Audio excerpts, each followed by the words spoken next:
አንተ በጎ አምላክ፣ ጻድቅ አምላክ፣ ኃያል አምላክ፣ ከባድ አምላክ፣ የማትታወቅ ደግሞም የምትገለጥ ራስን የምትገልጥ የምታሳይ ግን አንተ ሩቅ ያለ በግርማ ያለ በሞገስ ያለ በማይነገር በማይታወቅ ክብር ውስጥ ያለ አምላክ እሱ ላይ ነው። እግዚአብሔር ላይ ነው። እግዚአብሔር ያለበት ብርሃን አይታወቅም። እኔ ያለሁበት ብርሃን ብሎ እግዚአብሔር ራሱ ሲናገር እያሳወቀ ነው ራሱ። እኔ የማልታወቅ እኔ የማላረጅ አምላክ ነኝ ሲል ክብሩን እየገለጠ ነው፣ እያሳየ ነው።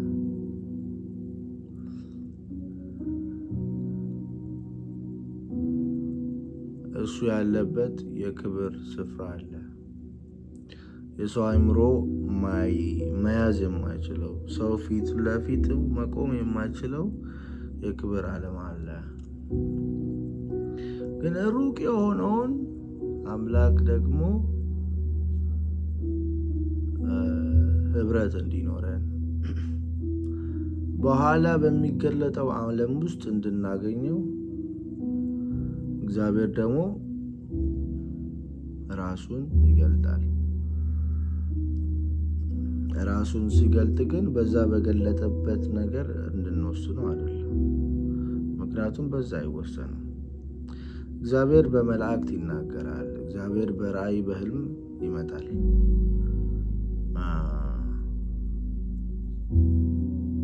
እግዚአብሔር ራሱን ይገልጣል። ድምፁን ያሰማል። ቀስ ብሎ ይናገራል። በሁኔታ ይናገራል። በብርሃን ይናገራል።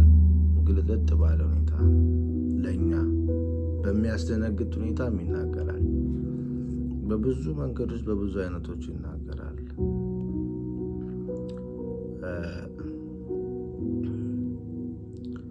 ፍቅር ስለሆነ ቸር ስለሆነ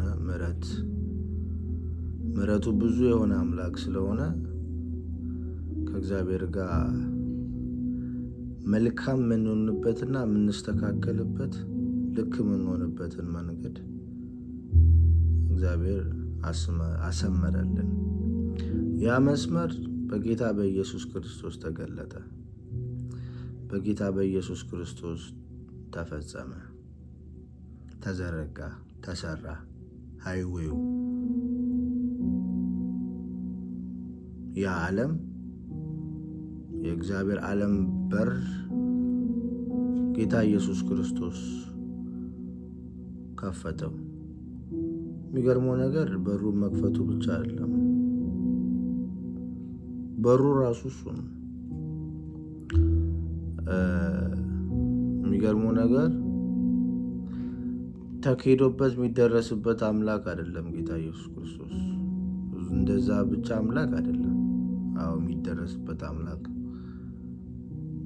እሱ ጋር መድረሻ መንገዱ ደግሞ ራሱ መሆኑ ይገርማል። ወደፊት የሚገለጥ እውነት አይደለም፣ የሚገለጥም እውነት ነው ወደፊት፣ ግን አሁን ተይዞ የሚኬድ ነው። እዛ ነው ጌታ ኢየሱስ ክርስቶስ እውነት ነኝ፣ ሕይወት ነኝ፣ መንገድ ነኝ ያለው። የወደፊት ሕይወትም ብቻ አይደለም፣ የወደፊት እውነት ብቻ አይደለም፣ ነገ የምንሳፈረው ባስ አይደለም፣ ነገ የምንጀምረው መንገድ አይደለም። ጌታ ኢየሱስ ክርስቶስ አሁን የሚካሄድ መንገድ ነው። ጌታ ኢየሱስ ክርስቶስ ራስ ነው። ኢየሱስ ክርስቶስ የቤተ ክርስቲያን ሙላት ነው። ጌታ ኢየሱስ ክርስቶስ ዝም ብሎ ራስ ላይ ቁጭ ያለ አይደለም። ጌታ ኢየሱስ ክርስቶስ በጅማት ተሳስሮ የሰው አጥንት የሰው ስጋ እንደሚያድገው ሁሉ የሚያሳድገው እሱ ነው። ሕይወትን የሚሰጥ መንፈስ ጌታ ኢየሱስ ክርስቶስ ነው። የሕይወት መንፈስ እሱ ነው። አይገርምም? ጌታ ኢየሱስ ክርስቶስ መንገድ መሆኑ፣ ጌታ ኢየሱስ ክርስቶስ ሕይወት መሆኑ አይገርምም? ጌታ ኢየሱስ ክርስቶስ እውነት መሆኑ አይገርምም?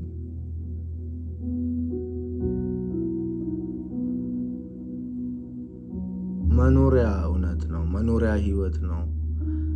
መንገድ ነው። መሄጃ መንገድ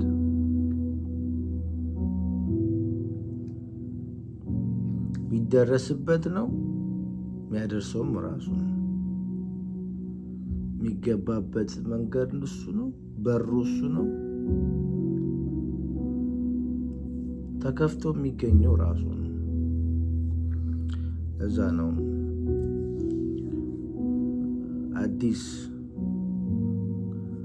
ያለፈው ኪዳን ያለፈው ሕግ ስላልቻለ በጌታ በኢየሱስ ክርስቶስ ጸጋ ተገለጠ። እሱም ደግሞ ከስራችን አይደለም፣ ከሱ ቸርነት ምሕረት የተነሳ ግን እግዚአብሔር በመንፈሱ ደግሞ ሕይወታችንን አደሰው፣ ቀየረው፣ አዲስ አደረገው። በፊት የምናስበው አእምሮ ውስጥ ያለ ልብ ውስጥ ያለ ድርጊቶች ሁሉ አመጾች ናቸው፣ ስድቦች ናቸው፣ እርኩስ የሆኑ ነገሮች ናቸው። አይን ሁሉ ረክሷል። ያንን ነገር በፊት እንደዚህ ሰው ስላደረገ አሁን ሰጣለሁ አይደለም። በፊት ጨለማ ናቸው፣ ጭልም በቃ ምንም አታውቁም። ግን የሆነ ብርሃን በራ መጣ። ለምን? ቸር ስለሆነ መሐሪ ስለሆነ ጸጋ ለቀቀ። ይህ ጸጋ የሚያስችል ጸጋ በመንፈሱ አጠበን። በክርስቶስ በመንፈስ ቅዱስ አጥቦ እንደገና ፈጠረን። በኃይሉ ፈጠረን። በዘላለማዊ መንፈሱ ፈጠረን። የልባችን ሐሳብ አነሳው። ውስጥን ቀየረ፣ መንፈስን ቀየረ፣ አእምሮን ቀየረ፣ ልብን ቀየረ፣ ለወጠው፣ አደሰው እና አእምሮ እንዲከፈት አደረገ። እሱ በከፈተው አእምሮ ስለ እሱ ማሰብ እንችላለን። እሱ በከፈተው አይን ስለ እሱ ማየት እንችላለን። እሱ በከፈተው አንደበት ስለ እሱ ማናገር እንችላለን። እሱ በከፈተው እሱ በለወጠው ልብ ስለ እሱ ማሰብ እንችላለን። እሱ ራሱ በሰጠው በቀየረው እሱ ሲለውጥ፣ እሱ ሲነካ፣ እሱ ሲለቅ፣ መንፈሱን ሲያፈስ ሰው ይቀየራል፣ ሰው ይለወጣል፣ ሰው ይታደሳል፣ ሰው ሀሳቡ ንጹሕ ይሆናል፣ ጽድቅን ያውቃል፣ ጽድቅን ይረዳል። እንደ ለጽድቅ የሚሆን ደግሞ ኃይል ነው የተሰጠው በክርስቶስ ለጽድቅ የእግዚአብሔርን ጽድቅ እንድናውቅ፣ የእግዚአብሔርን ጽድቅ እንድንቀበል፣ የእግዚአብሔርን ጽድቅ እንድንፈጽም ተሰጠ። ምን ኃይል? መንፈስ ቅዱስ ተሰጠ። ይህ ጸጋ ነው። ይህ ኃይል ነው። ይህ ኃይል ከድሮ የሚቀይር ለውጥ ነው። ኃይል አለ። የመዳን ኃይል አለ። መዳን የክርስቶስ ወንጌል ኃይል አለው። መዳን ይለውጣል። መዳን ኃይል አለው። መዳን አዲሱ ያደርጋል። መዳን የእግዚአብሔር ኃይል ነው። ወንጌል የእግዚአብሔር ኃይል ነው። ኃይል መላእክቶች የሚላኩበት፣ መላእክቶች የሚሰሩበት፣ የሚድኑትን የሚያገለግሉበት ኃይል ነው። ወንጌል ኃይል አለው። ወንጌል ዝም ብሎ አይደለም። ወንጌል ዓለም ላይ ካሉ ኃይሎች ሁሉ ሲጀምር ሊወዳደር የማይችል ለማወዳደርም የማይሆን ኃይል አለው። ምን አይነት ኃይል? የውጭ ጉዳይ የሆነ መልክን መቀየር ነው። ጠቆር ያለው ማቅላት ነው።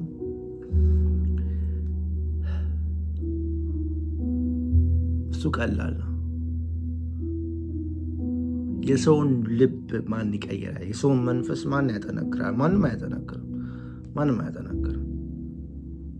ተስፋን የቆረጠችን ነፍስ፣ ጨለማ ውስጥ ያለችን የጨለመችን ነፍስ ማንም አይችልም። በምድር ምንም አይችልም። እግዚአብሔር ኃይል ግን ተስፋን መጽናናትን ይሰጣል፣ ብርሃንን ይሰጣል፣ ህይወትን ያጣፍጣል፣ ያኖራል። የዓለምን ጥፋት፣ የዓለምን ተንኮል፣ የዓለምን ጨለማነት፣ የዲያብሎስን ተንኮል ይገልጣል፣ ምስጢርን ይገልጣል። የሆነ ነገር እያብረቀረቀ ሲመጣ፣ ሊያታልል ሲመጣ አታላይን ክፉን መንፈስን ጊፍትን ይዞ ለሚመጣ ከጊፍቱ ጀርባ ያለውን ያሳያል፣ ይገልጣል። ስለዚህ ኖ እንላለን፣ አንቀበልም። ምክንያቱም ይታየናል። የኃጢአትን ግብዣ ኖ እንላለን። ለምን? ትርፉ ይገባናል፣ ውጤቱ ይገባናል። ውጤቱ ሳይገባን ሲቀር ነው የምንወድቀው። ሲገለጥ፣ ምስጢር ሲገለጥ፣ ብርሃን ሲበራበት ይሄ ቆንጆ ነገር ለካ ከኋላው መርዝ አለበት እንላለን። ለካ ሊያጠፋኝ ነው፣ ለካ ይሄ ገንዘብ ሊያጠፋኝ ነው፣ ለካ ይሄ ጓደኝነት ሊያጠፋኝ ነው፣ ለካ ይሄ ቦታ ሊያጠፋኝ ነው፣ ለካ ይሄ አዋዋል ሊያጠፋኝ ነው፣ ለካ ይሄ አረማመድ፣ ለካ ይሄ ማየው ነገር፣ ምሰማው ነገር ሊያጠፋኝ ነው እንላለን። ሲገለጥ ሲበራልን እንመርጣለን። የትኛው ፍጹም ደስ የሚያሰኘው ቅዱስ የሆነውን የእግዚአብሔርን ፈቃድ፣ በጎ የሆነውን ማወቅ እንጀምራለን። እሱን ስናውቅ ፈትነን ለይተን እሱን ፈቃድ እንከተላለን፣ እሱን እናደርጋለን፣ እሱን እንወዳለን፣ እሱን እንበላለን፣ እሱን እንጠጣለን። ኢየሱስ ክርስቶስ ምንድን ነው ያለው? እኔ የምበላው የምጠጣው ማንን? የእግዚአብሔርን ፈቃድ ነው። እሱን ነው በቃ ምግቤ እሱ ነው አለ። ምግብን የእግዚአብሔርን ፈቃድ ማድረግ ህይወት ስለሆነ፣ ጉልበት ስለሆነ፣ ኃይል ስለሆነ፣ ብዙ ቦታ ስለሚያራምድ፣ ብዙ ስለሚያስኬድ የእግዚአብሔር ፈቃድ። እግዚአብሔር ደስ ሲሰኝ የደስታውን መንፈስ ያፈሳል። መንፈሱ ኃይሉን ይለቃል። ደግሞ እግዚአብሔር እንጀራን የሰጠ እግዚአብሔር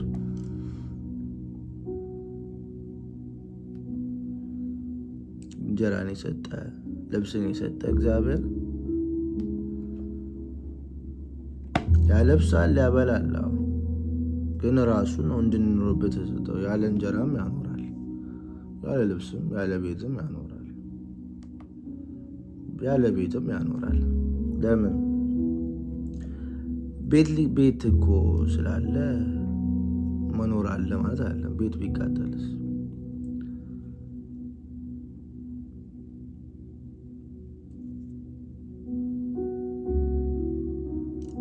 ልብስ ስላለ፣ ምግብ ስላለ፣ ጤና ከሌለስ? አእምሮ ሰላም ካልሆነ እስከየት ይመጣል? እንዴት ይኖራል? አይኖርም። ግን እግዚአብሔር በረሃ ላይ ላለ ሰው እግዚአብሔር ምግብ ይሰጣል። በረሃ ላይ ያለን ሰው እግዚአብሔር ጥላ ሊያደርግ ይችላል። ጠራራ ፀሐይ ላይ ፀሐይ እንዳይመታው ጥላ ያደርጋል። ዝናብም ካስፈለገ ያዘንባል። ምንድነው? ሁሉ እሱ ነው። ተሸሸግን ያሉትን ማንም አይነካንም፣ ተደላደልን ያሉትን ከተሞች እግዚአብሔር ያጠፋል። ትዕቢት የተወጠሩትን እግዚአብሔር ያጠፋል፣ ይቃወማል። ስለዚህ መመኪያ ያደረጉትን፣ ሀብታቸውን መመኪያ ያደረጉትን፣ ቤታቸውን መመኪያ ያደረጉትን፣ የሆነ ነገር መመኪያ ያደረጉትን፣ ጦራቸው መመኪያ ያደረጉትን እግዚአብሔር ያጠፋዋል። ሲያጠፋ ደግሞ ማንም የሚከራከረው የለም።